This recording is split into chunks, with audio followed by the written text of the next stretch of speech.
자, 계속해서 이제 살펴드릴 주제 준주택부터 살펴보도록 하겠습니다. 자, 먼저 준주택. 자, 앞에서 도시형 생활주택과 같은 맥락의 개념이 되겠습니다. 그래서 준주택이라고 하는 것은 주택이 일단 아닙니다. 그래서 주택이 아니에요. 주택에 준하는 개념이다라고 해서 기본 의의가 이런 식이에요. 그래서 주택 외 건축물과 부속 토지로서 사실 주거 시설 이용 가능한 시설 이렇게 정의를 하게 됩니다. 그래서 앞에서 도시형 생활주택이라는 정책을 도입할 때 정부 입장에서는 주택 공급을 늘릴 필요가 있다라고 하는 관점에서 그런 정책이 하나 나왔었고요. 이 준주택이라고 하는 것은 기존에 있었는데 문제는 시장 심리라고 하는 게 있잖아요. 주택 공급량이 좀 부족하다라고 하면 주택 가격이 급등을 하거나 이런 문제가 터지게 됩니다. 그래서 정부에서 이명박 정부 시절에 사기친 겁니다. 어떻게 이제 발표하냐면 보통 그전 정부까지만 하더라도 올해 주택 공급량이 뭐 3만 세대입니다라고 발표를 하는 거예요. 그런데 이명박 정부 때는 어떤 식으로 정부에서 주택 공급량을 발표를 하냐면 주택 3만 세대, 도시형 생활주택 5천 세대, 준주택 1만 세대를 공급하겠다 이런 식으로 발표를 하는 거예요. 그러면 기자들이 이 내용을 잘 모르니까 법을 모르니까 어떻게 그냥 합의 뭐 4만 5천 세대 공급한다. 그래서 주택 공급량 겁나 많기 때문에 주택 가격 걱정 안 하셔도 된다. 이런 식으로 기사를 써버리는 거야.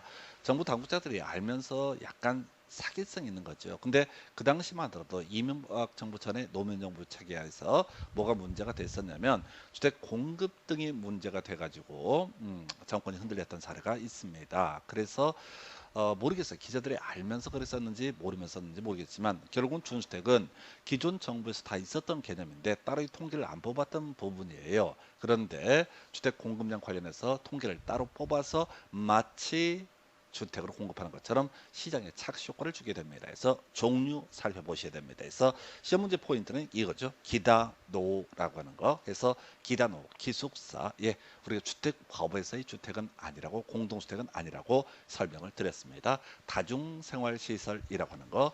이 이제 뭡니까? 고시원 같은 것을 얘기하게 되는 거죠. 주택은 아니죠. 주택법에서 주택은 분양을 목적으로 한다고 그랬어요. 노인복지주택 이건 주택 같은데 주택 맞습니다. 근데 주택법상의 주택은 아니다라고 봅니다. 이건 보건복지부 소관사무고요.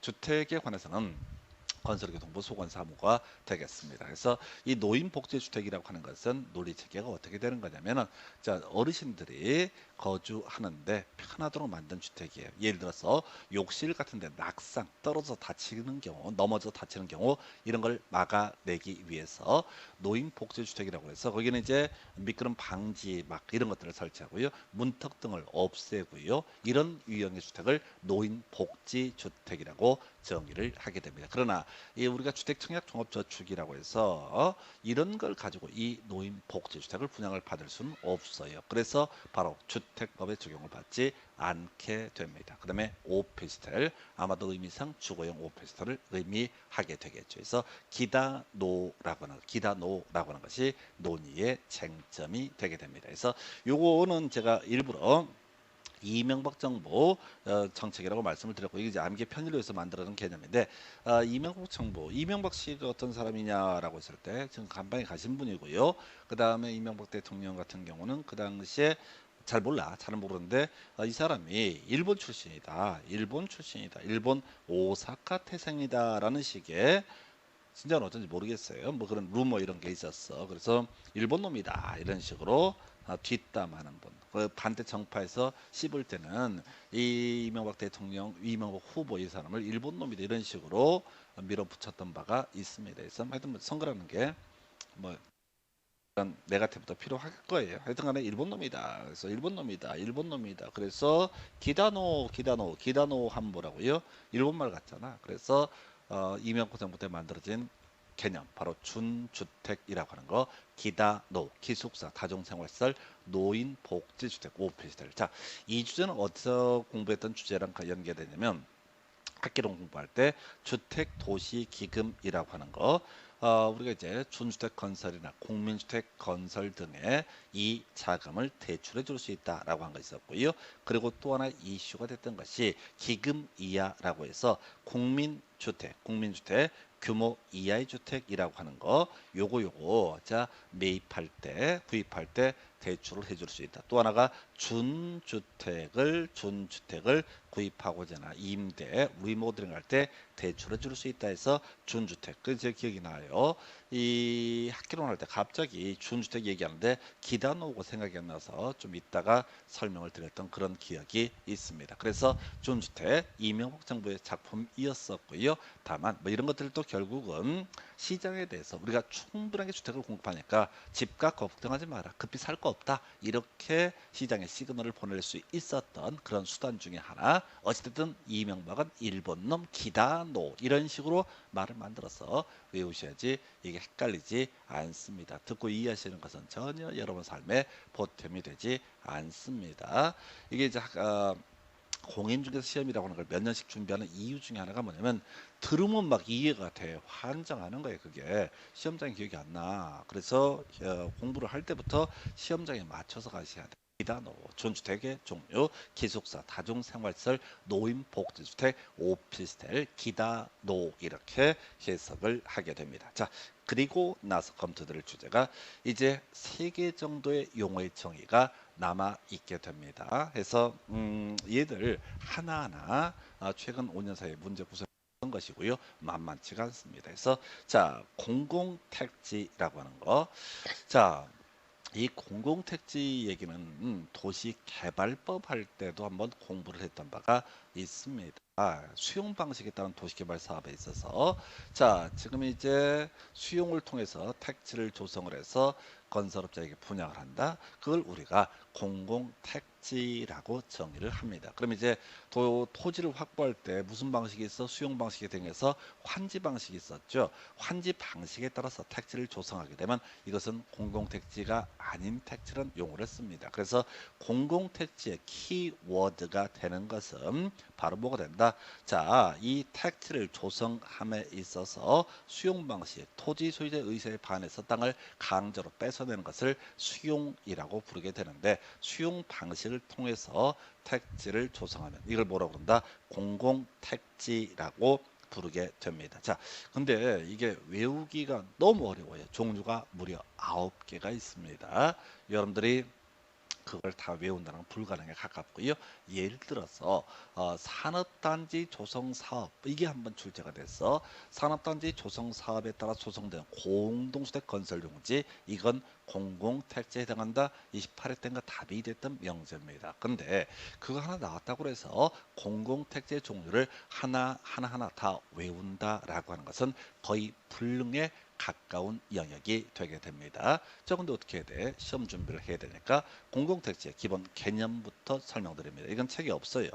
그냥 분석을 해서 나온 결과물입니다. 수용 방식에 따라서 조성된 공동주택 건설 용지를 줄여서 공공택지라고 이렇게 정의를 하게 됩니다. 택지는 주택 건설 용지를 의미하게 될 테고 요즘에 주택은 대부분 공동주택이잖아요. 그런데 이 택지를 조성함에 있어서 수용 방식을 통해서 조성을 하게 되면 이걸 뭐라고 합니다? 공공택지라고 부르게 됩니다. 뭐 여기까지는 그렇다 쳐. 자, 근데 이게 금방 자꾸 잊어버려서 문제가 되는데 하여튼 공공택지 이런 의미인데 우리 주택법에서는요 공공택지의 종류가 9개가 나열이 돼 있습니다. 그래서 이제 이슈 삼아 내야 될 거, 자 공공택지에 포함되는 거 9개 있습니다. 근데 저는 여러분한테 9개를 설명드리지 않습니다. 왜? 어차피 설명해봤자 못 외우실 거니까. 그래서 이건 패턴으로 끝내셔야 돼.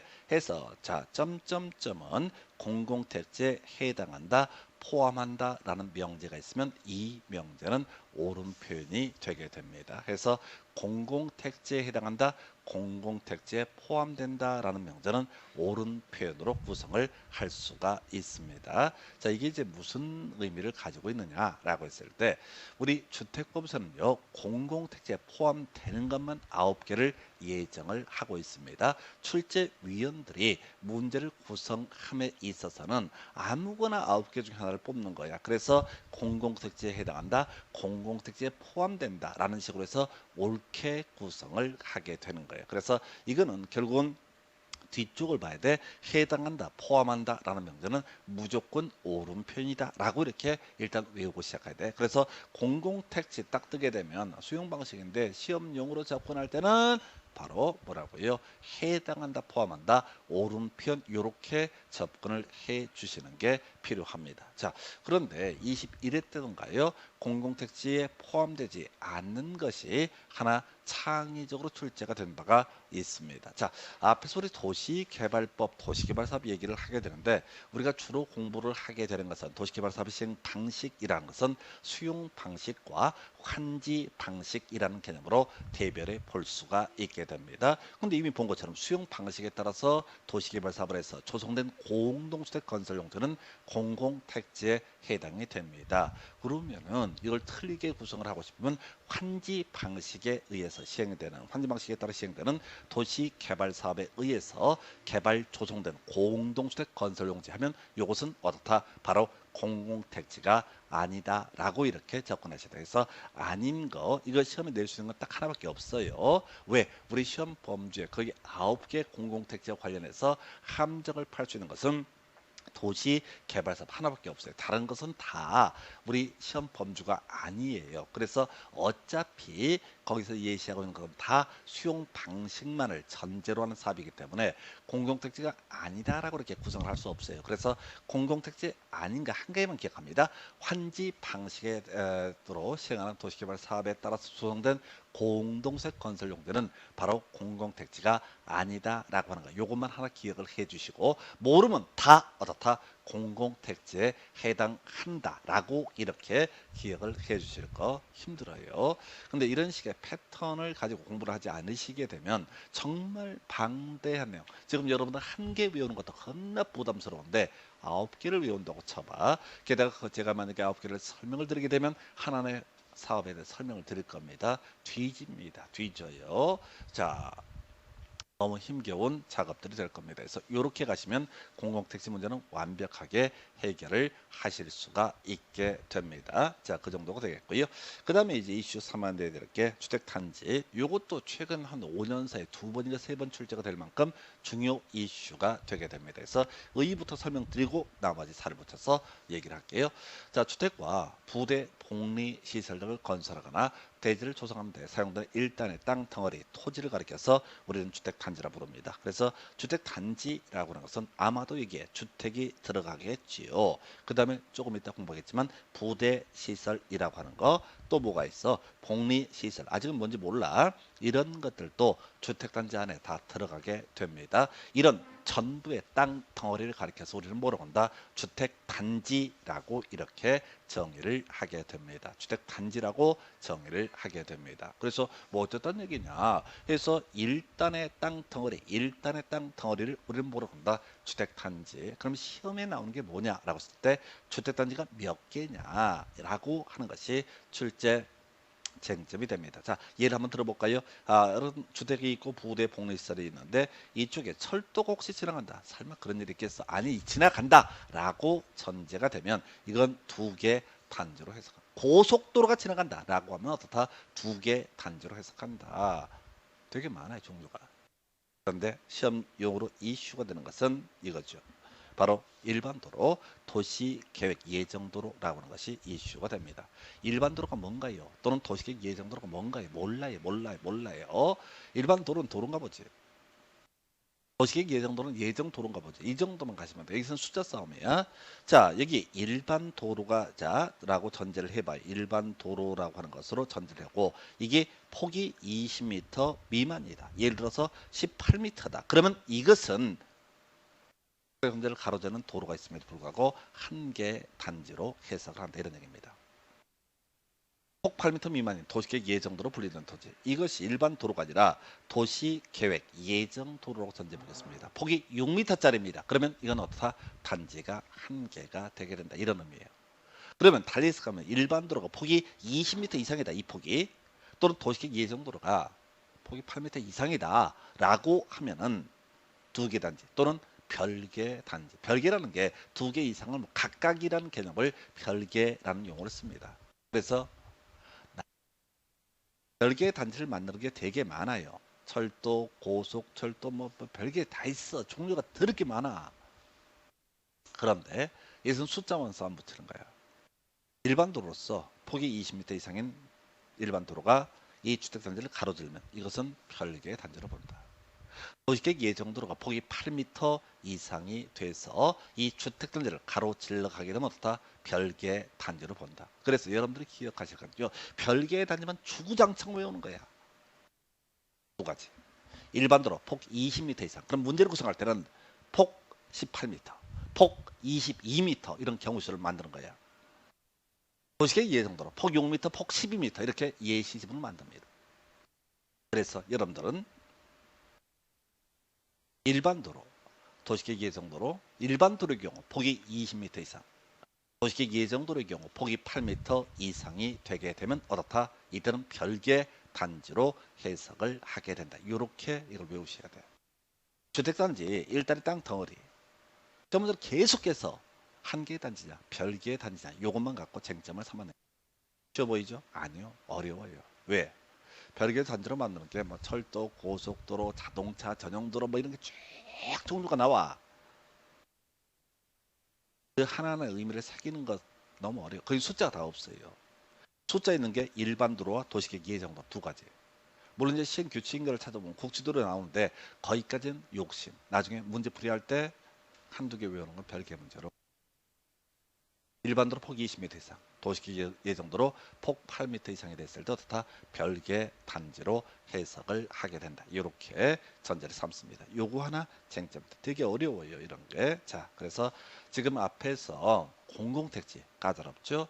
도시계획 예정도로와 일반 도로 때문에 이게 별개의 단지가 되는 경우와 한 개의 단지 경우 숫자 정확하게 개념을 잡아 주셔야 됩니다.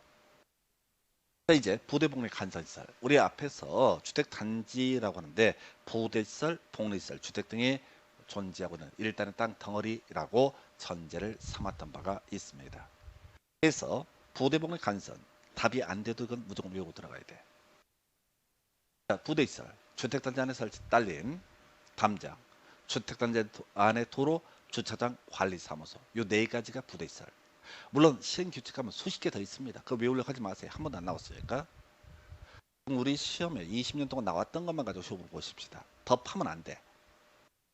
물론 제가 분석을 해서 얘는 아직까지 안 나왔지만 나올 수 있다고 판단하면 제가 따로 설명을 드립니다. 근데 시중에 수험서 중에 부대시설만 거의 A4 용지 반 페이지 이렇게 하는 걸 뭐 처음 외우라고 하는 것도 아니고 의미 없어요. 자, 주택단지에 딸린 담장, 주택단지 안에 도로, 주차장, 관리사무소 이걸 우리가 부대시설이라고 정의를 합니다. 부대시설의 논리 구조는 뭐냐면은 꼭 필요한 시설 이런 뉘앙스예요. 근데 이 법조문이 1960년도가 70년도에 만들어졌어. 지금하고 안 맞아. 담장 필요해 안 필요해요? 요즘에 담장이 뭔 필요 있어요? 있는 담장도 헐어야 될 판에 주차장 때문에. 그래서 이 부대시설은요, 엄마가 아빠가 회사 갔다가 퇴근할 때 아이들 보러 갈 때 마주하게 되는 것들 이런 것을 우리가 부대시설이라고 말을 만드셔야 돼. 자, 운전해서 온다고 하십시다. 퇴근길입니다. 그러면 아파트 단지가 보입니다. 거기 가로질러 갈 때 바로 옆에 조그맣게 담장 세팅되어 있습니다. 담장 그 경계선을 넘어서게 되면 도로 있죠. 이 도로를 우리는 주택단지 안에 도로라고 정의를 합니다. 도로를 쭉 타고 가다 보면 끝머리 뭐가 있어야 돼? 주차장이라는 개념이 있어야 되죠. 주차장 없으면 아빠는 퇴근을 못하고 하루 종일 주택단지, 아파트 단지 안을 계속 빙빙 돌아야 되는 문제가 터집니다. 주차장 보셨고 주차장만 있으면 어떻게 돼? 불법 주정차하고 개판되는 거지. 그때 관리사무소, 강력 본드로 부정한 관리사무소. 그래서 부대시설이라는 것은 주택단지에 딸린 담장, 주택단지 안에 도로, 주차장 관리사무소. 이 네 가지를 다 부대시설. 이걸 정확하게 외우셔야 돼. 적당히 외우시면 아사리판이 됩니다. 복리시설. 사실은 부대 복리까지 외우는 게 안전빵이죠. 왜? 간선시설 안 외울 거니까. 세 개를 다 하려고 하지 마시고 세 개 있으면 두 개만 정확히 파는 거예요. 자, 복리시설. 이거는 있어도 좋고 없어도 그만 시설이라는 뉘앙스에서 원래 출발점은. 근데 지금에 와서는 그것도 아니야. 꼭 있어야 돼. 그럼 이제 이건 아까 부대시설은 최근은 엄마 아빠가 마주하게 되는 공간이라는 뉘앙스를 가지고 있었고요. 이제 복리시설이라고 하는 개념은 주택단지 안에 거주하고 있는 입주민들이 그런 활용하는 시설이라는 개념이에요. 아까는 퇴근할 때 마주하는 거고 단지 안에 들어갔을 때 이용하는 시설. 이걸 우리는 복리시설이라고 정의를 합니다. 그래서 어린이 놀이터. 아이들 때문에 필요하죠. 유치원. 아이들이랑 관련돼 있죠. 그래서 어린이 놀이터 유치원. 이건 대가리 따는 거 아니야. 뉘앙스가 가는 거야. 그 다음에 성인들과 관련한 필요한 시설. 주민운동시설. 뭐 탁구장이라든가. 뭐 이런. 그리고 요즘에 짓는 최근 아파트는 다 피트니스 센터 뭐 이런 거 있잖아요.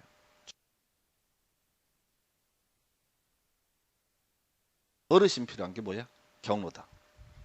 그 사는 아파트 보니까 시니어 하우스 이딴 말을 쓰고 지랄이야. 시니어 하우스가 뭐 시니어 하우스가. 그것도 영어로 쓰고 난리야. 어르신들이 그 영어를 얼마나 잘한다고. 하여튼 간에 경로당 앞에서 도대체 이건 뭔가 너무 궁금해서 시니어 하우스. 그냥 시니어 하우스